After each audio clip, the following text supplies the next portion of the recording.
Krishna is Madan Mohan. It means he attracts everyone. Right? We heard this song, Janamasta Phalatar.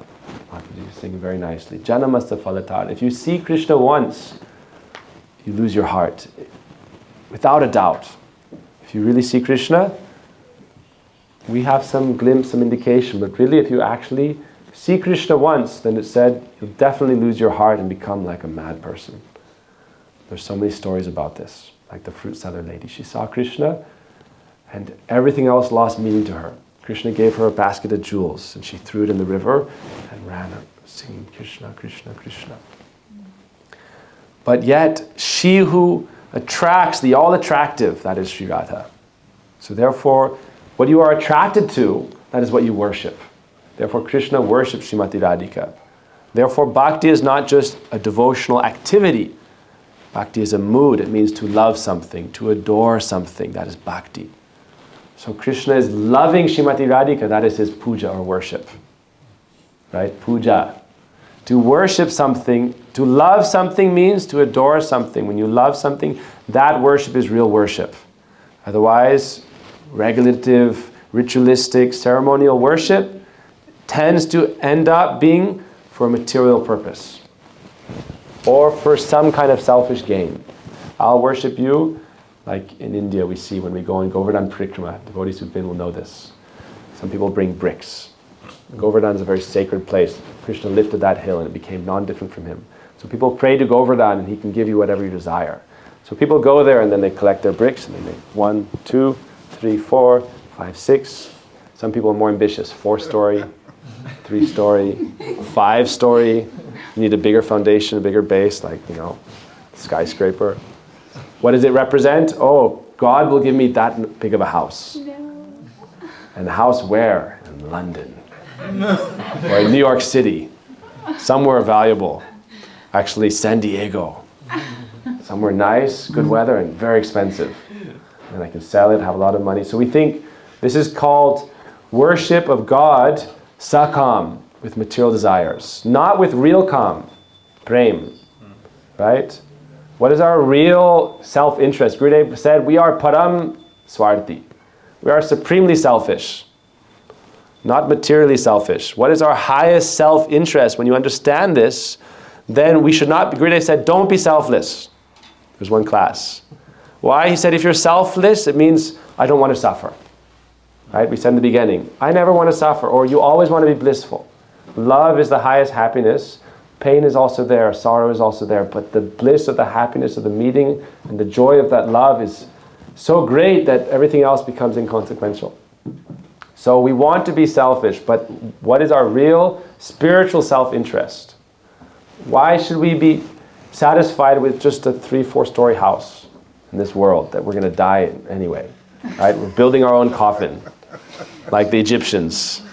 Right? We have to build our monument before we die. So we spend 30, 40 years working to build our monument so that we can die in a bed and then be worshipped there, bathed, and like mummies, we want to be mummified. Why? What's the funeral service? Right? You get this process.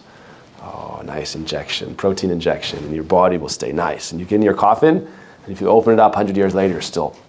You don't want to go. You want to hold on for dear life. And you buy your plots. When we drive in big cities, you see some areas. Right? Royal samadhi. Right? You want a fancy, expensive headstone should cost this much. Coffin should cost this much.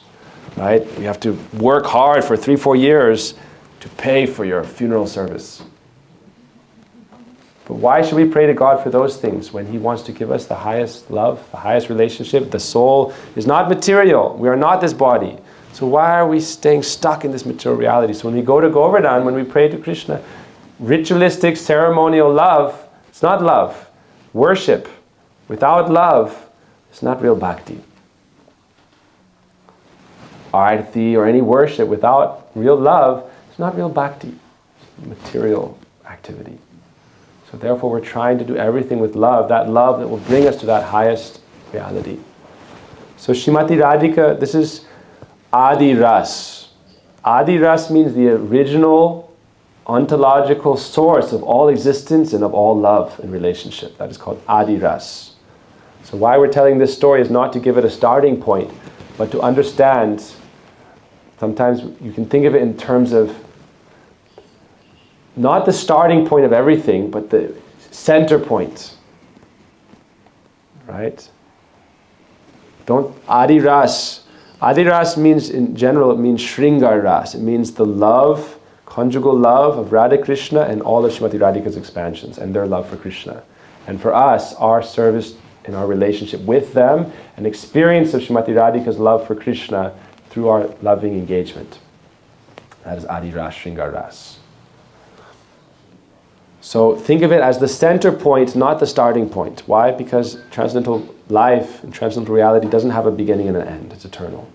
But the centermost point is Adi Ras, on the source. That is called Ras Lila. Ras Lila is the eternal dance of transcendental love that Sri Krishna performs. So our Gurudev describes when Krishna plays on his flute, what is he doing? He's calling out all his beloveds, the Braja Gopis. Who are the Gopis? So we can understand who is Radha, but without the Gopis also we can't understand Radha. So this is how transcendental life expands. Our Gurudev would say, you need to learn how your heart should be able to grow. Right? Like first we meet our Guru like Srila Swami Prabhupada and we have so much love. And we meet someone like Srila Gurudev and we think, can I love him also? And so when we learn about Krishna, we think, oh, I love Krishna. You learn about Radha, should I divide my love? No. Expand. So all the Braja Gopis are Radharani's expansions. So when you see Krishna, if you see the picture of Krishna dancing in a circle, right? And all the different gopis. Who are the gopis? Gurudev says the gopis are Krishna's Vilas Murti.